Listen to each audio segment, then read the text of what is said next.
बहुत कम लोग जानते हैं कि भगवान श्री राम के बाद अयोध्या का अगला राजा कौन बना, क्योंकि रामायण की मुख्य कथा श्री राम के जीवन पर केंद्रित रहती है और लोगों को ये नहीं पता चलता कि उनके बाद रघुवंश में क्या हुआ। असल में जब भगवान श्री राम ने अपना पृथ्वी अवतार पूरा किया और अयोध्या का शासन सौंपने का समय आया, तब राजगद्दी उनके तेजस्वी और धर्मनिष्ठ पुत्र कुश को दी गई। कुश को बचपन से ही मर्यादा, नीति और प्रजा पालन का प्रशिक्षण मिला था, इसलिए वे राम की ही तरह न्यायप्रिय, विनम्र और वीर राजा बने। कुश के राज में अयोध्या फिर से वैभव, शांति और धर्म का केंद्र बनी। लेकिन कहानी यहीं खत्म नहीं होती, क्योंकि कुश के बाद रघुवंश में एक लंबी श्रृंखला शुरू होती है जो कई पीढ़ियों तक चलती है।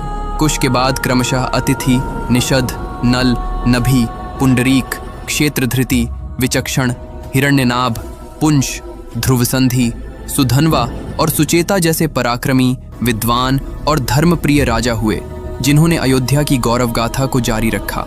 इन राजाओं में हिरण्यनाभ विशेष रूप से प्रसिद्ध हैं, क्योंकि वे सांख्य योग के महान आचार्य माने जाते हैं और उनके समय में अयोध्या ज्ञान, धर्म और तपस्या का केंद्र बन गई थी।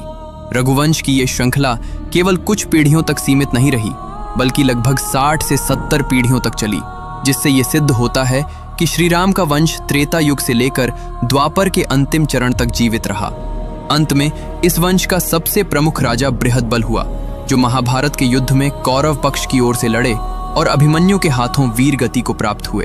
इस प्रकार श्री राम के बाद भी रघुवंश की महिमा, उसकी परंपरा और उसका गौरव युगों तक चमकता रहा और अयोध्या का नाम धर्म, न्याय और पराक्रम का प्रतीक बना रहा।